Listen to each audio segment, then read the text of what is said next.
We're just saying that it's off to a nice start. Why does it have to be all or nothing all the time? Like, what am I doing? I'm doing it for the show. Field of 68 till I die. This is the Field of 68 After Dark Show, the only place that you need to be for college hoops every single night. And we are live. Welcome to the Saturday evening edition of the Field of 68 After Dark. My name is Rob Doster. We are presented by our partners at Bet Rivers. You can find us on Sirius XM channel 84. That is the ESPNU station. You can find us streaming on YouTube, streaming on Twitter. Remember, we are going to be answering questions, so make sure you drop them in the chat. My producer, Dagan Hughes, is monitoring it. He'll be able to feed them to us at the commercial breaks while we are still live here. Tonight, I'm joined by my partners in crime, Clemson's own Terrence Oglesby and Stadium Insider Jeff Goodman. We have a loaded show for you. We're going to be diving headfirst into the Big 12 SEC Challenge. We'll be talking about Duke's and Baylor's struggles today. We're going to be taking a look at some of our risers and fallers across college basketball, and we're going to be joined by Kentucky star Kellen Grady. But before we do any of that, we need to talk about Kentucky's 80-62 win in Fog Allen Fieldhouse tonight. That is the second worst loss that Bill Self has taken at home as a Jayhawk. Jeffrey, what do we make of these Wildcats, man? 286-16. That's what Bill Self is at Fog Allen in his career. And you said the biggest loss was against Texas last year. They only had 2,500 fans in the building for that loss. So this one is the biggest loss of his career. And it came against a team that we still didn't quite know how good Kentucky was. Well, you know what? They're damn good. They are damn good when they're healthy. I think they would have beaten Auburn in Auburn if they had been healthy through that entire game and hadn't lost Ty for 30 minutes, hadn't lost Severe Wheeler for a key 4-minute stretch due to a second, I don't want to say concussion, but a collision from a screen that Big Oscar didn't call out. But listen, the bottom line is this was an absolute shellacking. Absolutely. From start to finish, they dominated this game. They have all the pieces to cut down the nets in New Orleans, all of them. The only thing I would argue is I don't know about the depth, but it seemed to be this game was about the forgotten man. The forgotten man was Keon Brooks, and Kansas tried to throw a couple of different defenses, and something that I think a lot of people have been thinking about doing. This triangle and two defense with Kellen Grady and Ty Washington and zoning everything else up, in theory, it should work great. Why would you really? I didn't like it.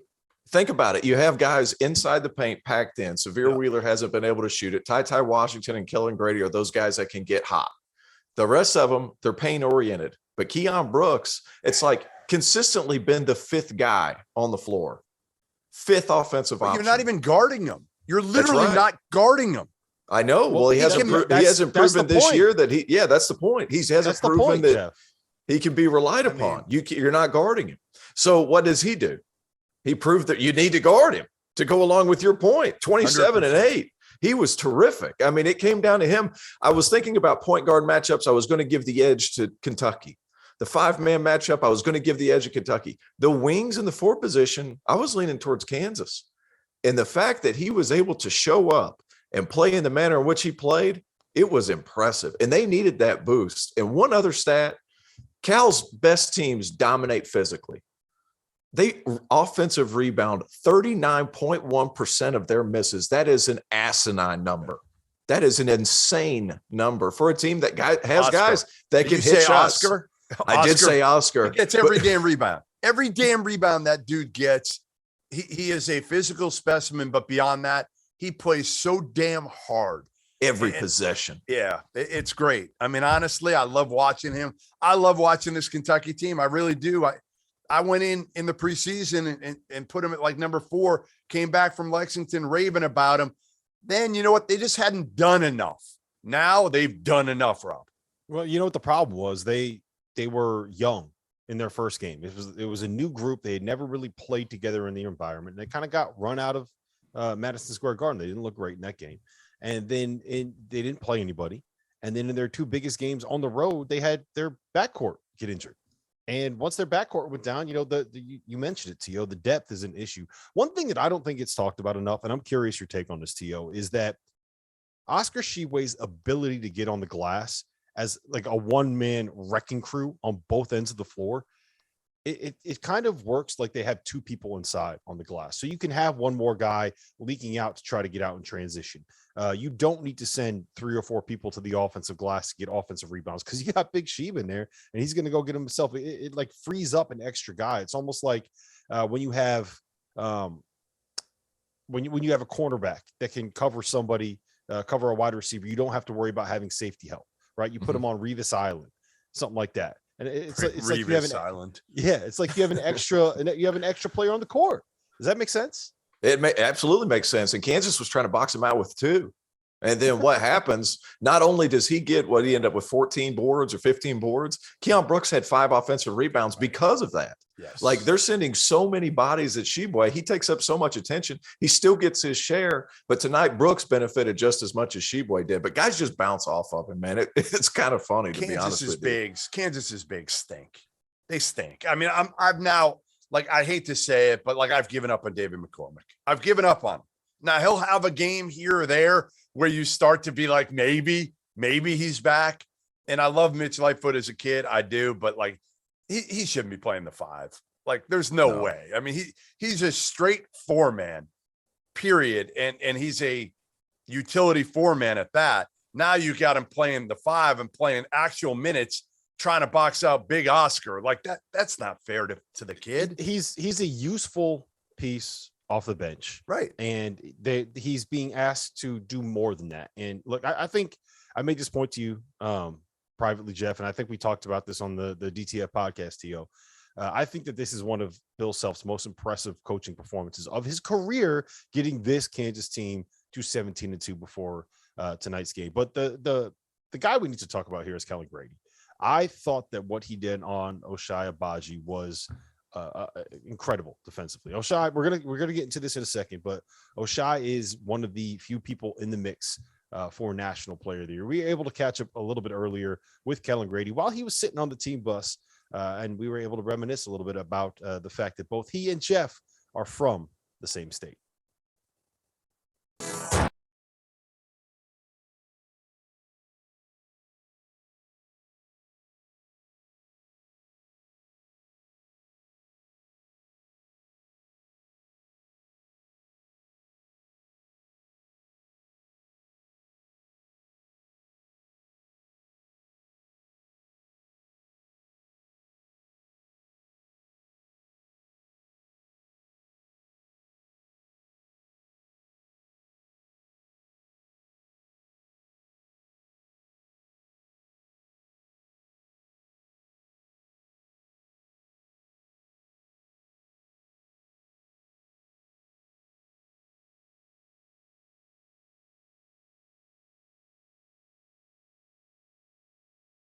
When did it all start to click for you, Kellen? I don't remember exactly when that was, but I'd say about a month before the season actually commenced. And then as the season has progressed and as we got right around Christmas and the New Year, then things I think really started to click. And, the coaching staff and our guys have continued to instill confidence in me to shoot the ball. And, things have worked out and thankfully we're winning. And today was a great statement win. And so it's been a process, but that's why you go to Kentucky. It's never going to be easy. So I'm very grateful that I hit a few roadblocks and had to overcome some adversity in the first couple months in the fall. It makes where we're at now as a team a little more special. The other thing when we sat down that struck me was you talking about the chemistry on this team, because you had some old dudes and you had some freshmen, and you're like almost a grandfather on this team of sorts that you've been around a while. But the chemistry seemed real. A lot of guys say that, and I feel like they're full of it. But I felt like with you, you meant it, that the chemistry is really good with this group. Why? I think we share a common purpose. And, this is a selfless team. And you can see it was evident today in our game and in every one of our games. You can just see the spirit on the bench and the excitement when every person scores on the court.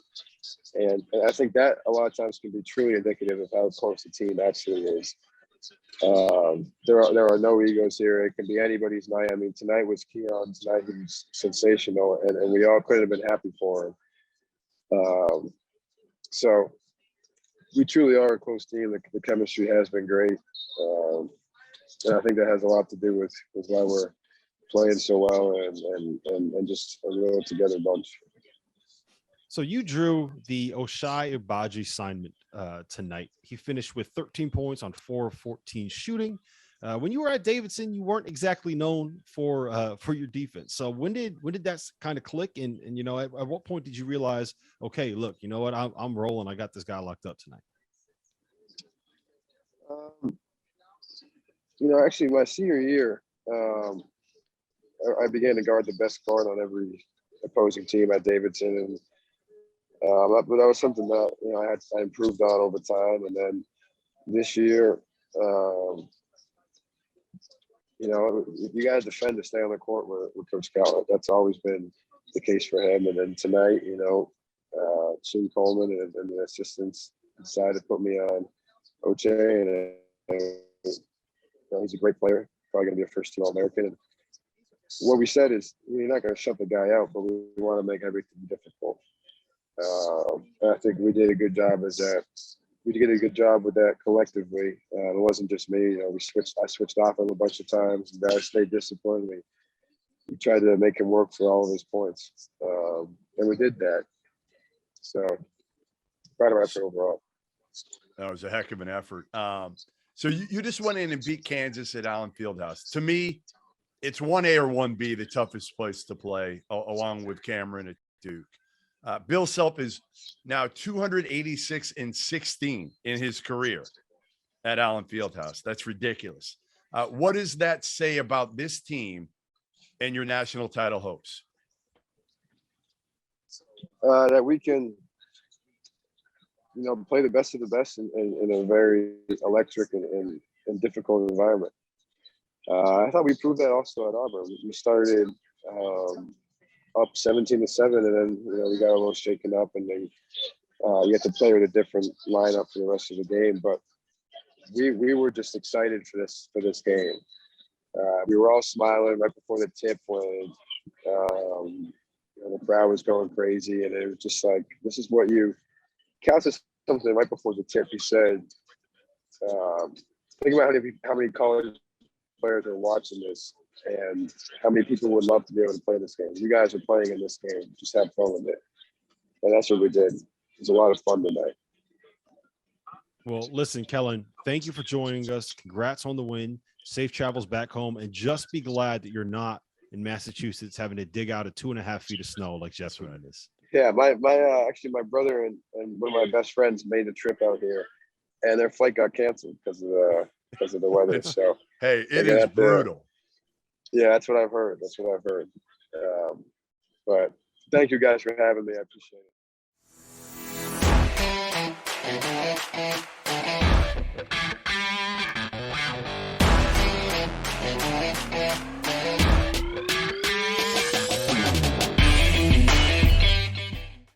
Kellen is a great kid, and he really has improved on the defensive end of the floor. We need to talk about Kansas, though. I think we need to go a little bit more in depth on this before we head to our first break. So, Jeff, I'm going to tee you up on this one. How concerned are you about what this team is right now? They're 5th in the country. We mentioned they're 17-3 overall, despite this loss. But I don't think anybody can come out of this game saying that they feel great about where Kansas is headed this season. You know, I know the game has changed, and I know now it's more about like multi-position, like versatile forwards, right? Like that's kind of where the game shifted to now. And I get it. That's the most important thing. And they have 2 really good wings in Agbaji and Christian Brown. However, I still don't think you can win without solidifying the point guard and the big man spots. And they're both really not good right now. The big man spot, again, McCormick, we just talked about. I don't want to make this a hammer David McCormick show, but he has no confidence right now. He can't finish. He's inconsistent. You have no idea what you're going to get out of him if you're Bill Self. And at the point guard spot, we thought Remy Martin was going to be the savior, right? The big thing Bill Self told me in the offseason was we got to get faster. We weren't able to play fast last year. That's why they brought in Remy Martin for the most part, and Yesufu from Drake, who doesn't play a whole lot. And Remy Martin, I don't know if he's been hurt or whatnot. I know he's been banged up. You could see it with the brace, the sleeve on the knee, but he's still got 10 points in his last 5 games. So, and he's playing 20 plus minutes. So if he's not healthy, he's not helping him when he's out there, period. So I don't know what you do in either of those spots, because I don't care how good your wings are. You can't win with those spots being right now as piss poor as they've been. I think the 5-man spot is obviously a big cause for concern. And another one, Jeff, to me, I think like if Agbaji doesn't do a good job of scoring 40 points, they're going to have a hard time. Like if you look at their games this season, Michigan State, first game of the year, he went nuts. They obviously win. Texas Tech, dude goes for 40, was spectacular. But they needed him to win in 2 OTs to be that good. I think they're too reliant on him to go along with the point guards have been serviceable. They haven't been great. I think I agree with you there, but the 5-man matchup base tonight is going to be really tough. And when they run into bigs all down the season, it's going to be really tough for them to climb out of some of those mismatches. Yeah, and the 5 spot is just so important. We've talked about this all season. The 5 spot is just so important for them with the way that Kansas wants to play and what Bill Self wants to do. Listen, we gotta get to a commercial here, but coming up next, we're gonna tell you why Alabama is the most Jekyll and Hyde team in all of college basketball.